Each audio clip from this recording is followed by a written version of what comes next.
നമ്മൾ രാമേശ്വരത്ത് നിന്നും ധനുഷ്കോടി പോകുമ്പം ധനുഷ്കോടി അങ്ങ് അടുക്കാറാകുമ്പോഴത്തേനും സീ ഫുഡ് മാത്രം ഉണ്ടാക്കി തരുന്ന കടകളുണ്ട്. നമ്മൾ ആ കടകളിലേക്കാണ് ഇപ്പോൾ പോകുന്നത്.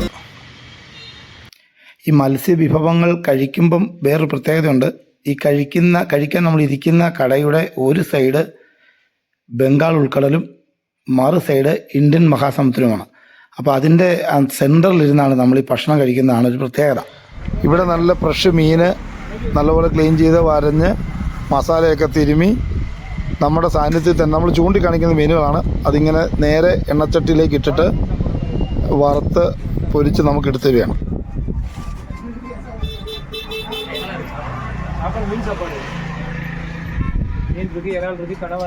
അത് ഈ മീനും ചോറിനും അതുപോലെ മീൻ വറുത്തതിനും ഒക്കെ ആയിട്ട് വളരെ ചെറിയ റേറ്റേ ഉള്ളൂ കേട്ടോ. ചോറിനും ഒരു മീൻ വറുത്തതിനും മീൻ കറിയും പിന്നെ എന്തോ വെജിറ്റബിൾ കറി എല്ലാം കൂടെ ചേർത്തതിന് 100 രൂപ മാത്രമേ ഉള്ളൂ. ഒരു മീൻ വറുത്തത് വലിയൊരു മീൻ അതിനകത്തുണ്ട്. പിന്നെ അതല്ലാത്ത നമ്മൾ ചൂണ്ടിക്കാണിക്കുന്ന മീനുകൾ എന്നൊക്കെ പറഞ്ഞാൽ വലിയ മീനിനൊക്കെ ഒരു 150 രൂപക്കുള്ളിൽ വിലയില്ല, മുഴുത്ത മീനിന്.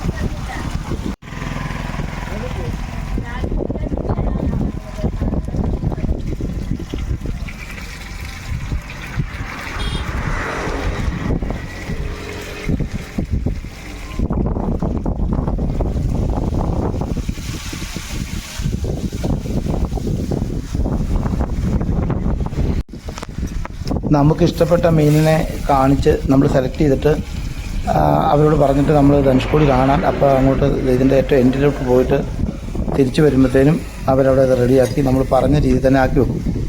ഇനി അതല്ല നമുക്ക് അപ്പം തന്നെ തിന്നണമെന്നുണ്ടെങ്കിൽ പോലും ഒരു 10 മിനിറ്റ് കൂടുതൽ തിരക്കില്ല. നല്ല ഒരുമാതിരി തിരക്കുണ്ട്, എന്നിരുന്നാൽ പോലും ഒരു 10 മിനിറ്റ് കൂടുതൽ താമസിച്ചിരുന്ന അതിൻ്റെ പുറം തന്നെ റെഡിയാക്കി തരുക.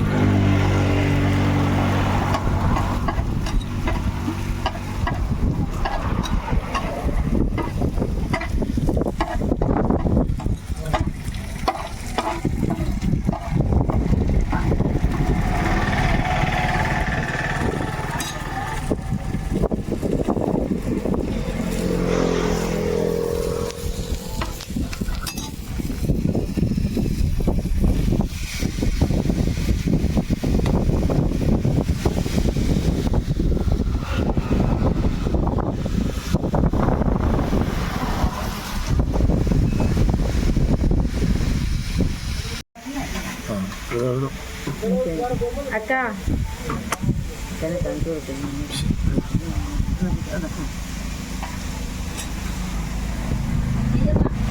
അപ്പം இந்த மீனுக்கு எங்கள் இந்த பக்கத்தையும் தானே பிடிச்சிருக்கு.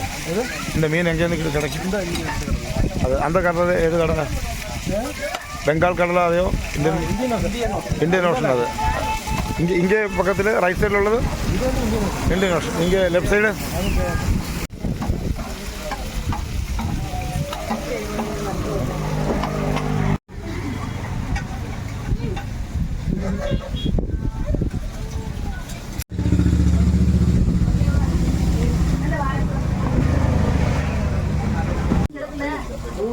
ഇനി ധനുഷ്കോടി വരുമ്പം ഇവരുടെ കടയിൽ വരിക, നല്ല ഭക്ഷണം കഴിക്കുക.